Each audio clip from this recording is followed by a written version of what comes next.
Frosty! Free Frosty! It's the Frosty! Totally sketch.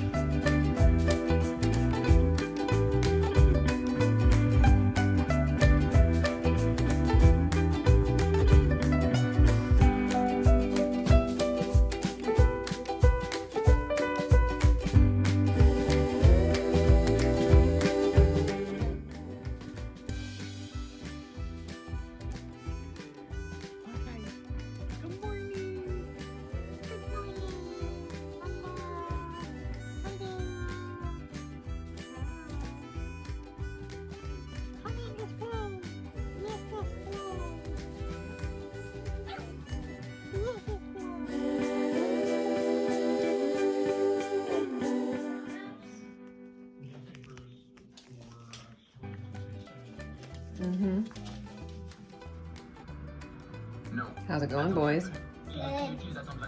Just snuggling.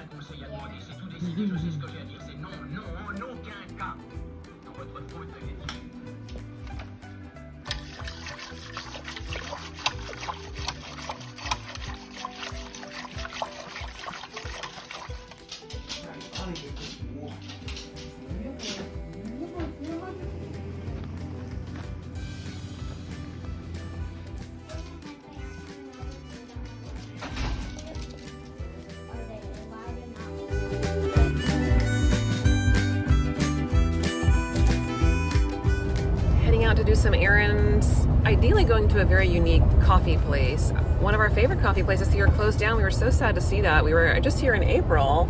Yeah. And I'm not sure what happened, something disastrous, or it would still be open because it was doing very well at the time. It was very busy. Of COVID also.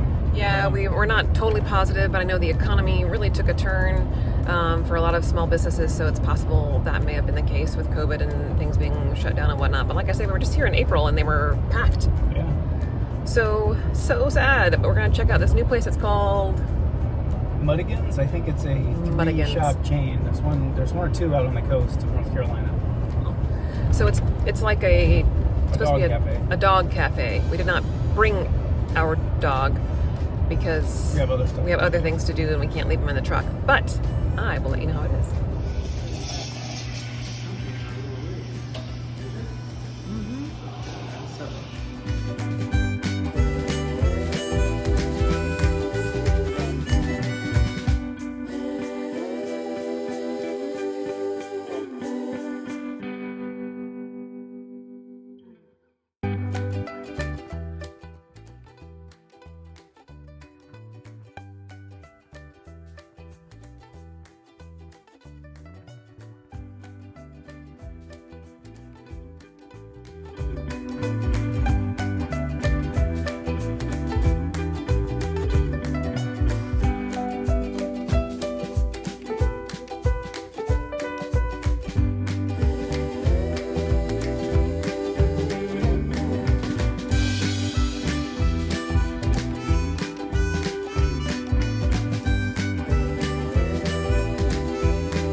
So this is the kind of sled I had when I was a kid, and they were awesome. They work really well on ice.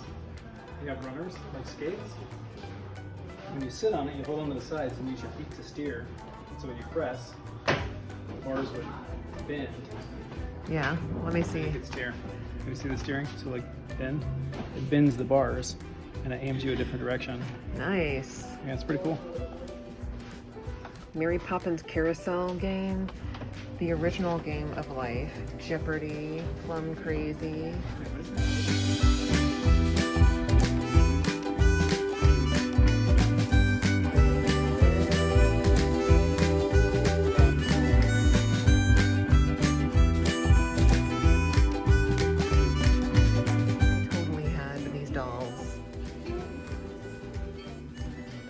Ages on it. So we played this game on our very first vacation to North Carolina when I was a little girl. We went into a cabin in Boone and we played this game. I'm like stunned to still see around.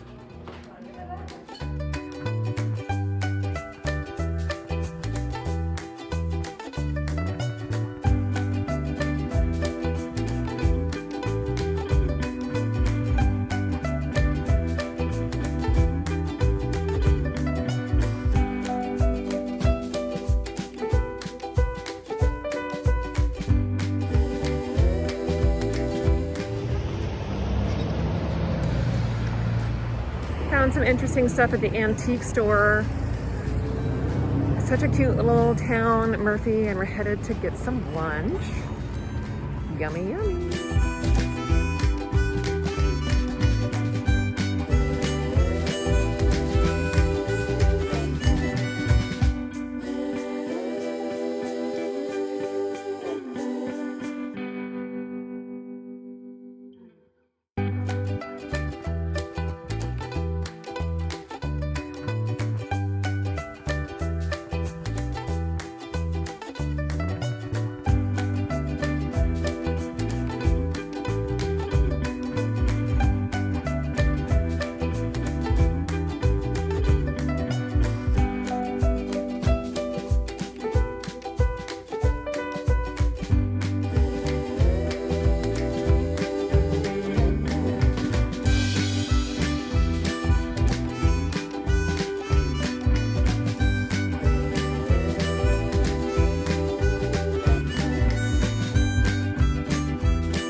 So we should probably talk about the elephant in the room.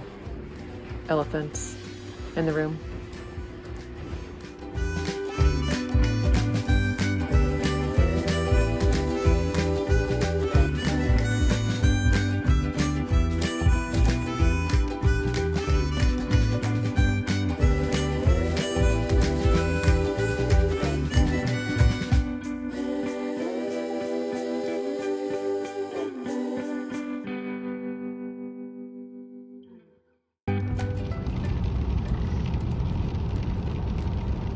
Got rain on my glasses. So we just finished in downtown Murphy, just doing some shopping and walking around. Such a beautiful little town. Very cold. The temperature dropped significantly. I feel like, and the rain is so uncold, and I'm ready to go back home and hang out with everybody. Got our movie tickets for tomorrow. We're getting together with some family and friends to see Sing 2 at a really nice old-fashioned theater in Murphy. I'm so excited. And they only sell 44 tickets, so we are just in the nick of time getting everybody's tickets together. It's basically going to be a theater of our family and friends, which is awesome.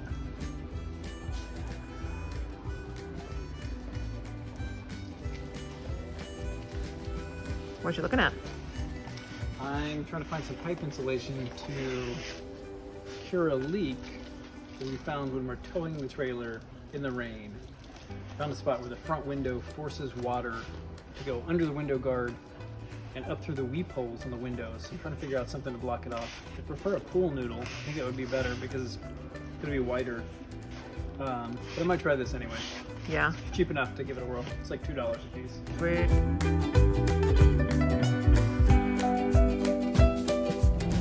So we get asked pretty often how we go about making repairs on the RV. And we have maybe a few times had someone come out to look at some things on the RV. One time someone came out with the RV, but for the most part, Scott's very handy, so he's able to troubleshoot most things before they happen, or able to handle them in the moment. He has a lot of tools that he takes with us to make sure that he can make those repairs. I would say we have only had vintage rigs. We've never had a brand new RV. So we probably make repairs, or Scott makes repairs on something every day. There's always something that can be done.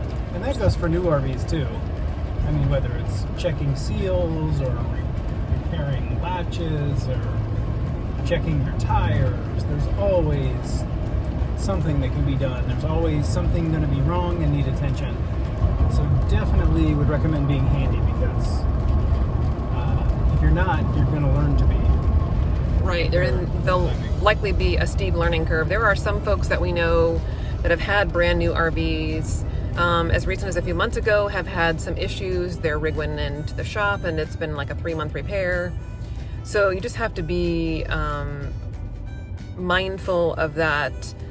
Even if you are handy, if there's something that has to go into the manufacturer or the shop or whatever, that you're going to be without your house during that time if you're living in it full time.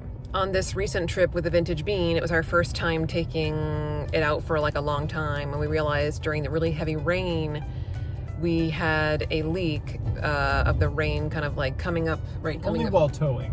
Yeah, only while towing, not when we're in it, like sleeping, which is a relief.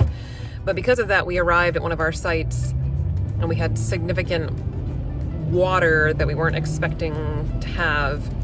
So there are some repairs that need to be made there, and some adjustments that have to happen. And again, it's a design flaw. Nothing is broken. It doesn't need to be repaired. It's just the way it was designed. Poorly engineered on my behalf, apparently, because when I made the front window cover, when it rains, there's some water that it's kind of forced up under the cover, and then it goes into the weep holes on the bottom of the window on the front of the RV, and then it kind of forces its way back through the window frame. Again, it only happens while we're towing during heavy rain, but it was no fun getting into the RV and realizing that the back of our couch was wet. Yes, and all of our pillows, some of the kids' pillows, and some things when we got somewhere kind of late. That was really frustrating. And again, you can go above and beyond trying to avoid troubles, and there's going to be troubles daily in your Sticks and Bricks house. There's nothing that's saying that the RV is specifically more negative, but just something to be mindful of, to be flexible, and have the tools around to adjust and repair or re-engineer something as necessary. All right, I'm going to try this lip balm that Scott swears by. This is the O'Keeffe's Lip Repair Cooling All Day Moisture. Let's see if I can put it on with one hand because I can't get this handheld thing to work. Whoa! All right. Yeah, not good footage here. Sorry, guys. This is real life. Oh, okay.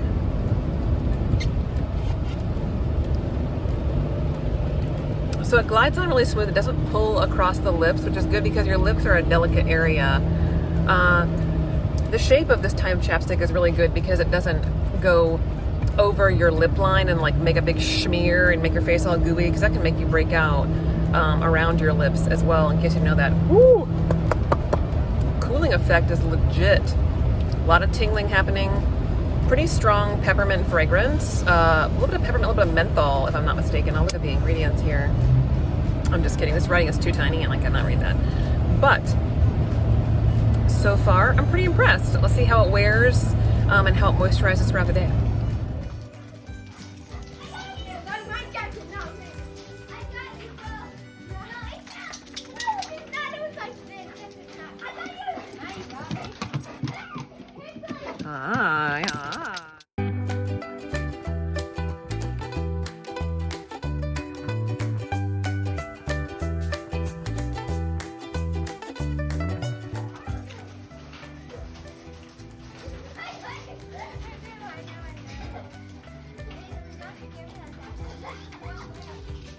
Do we look the same?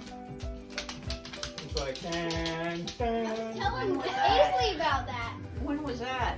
It was a long time ago.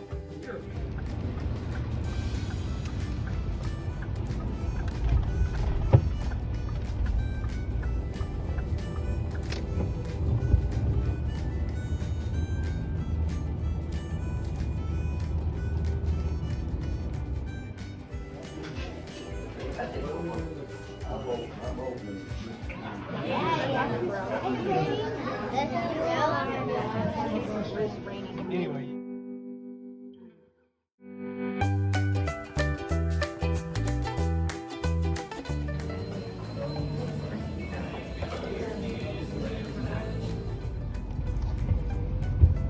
Oh, look at that! Look at that!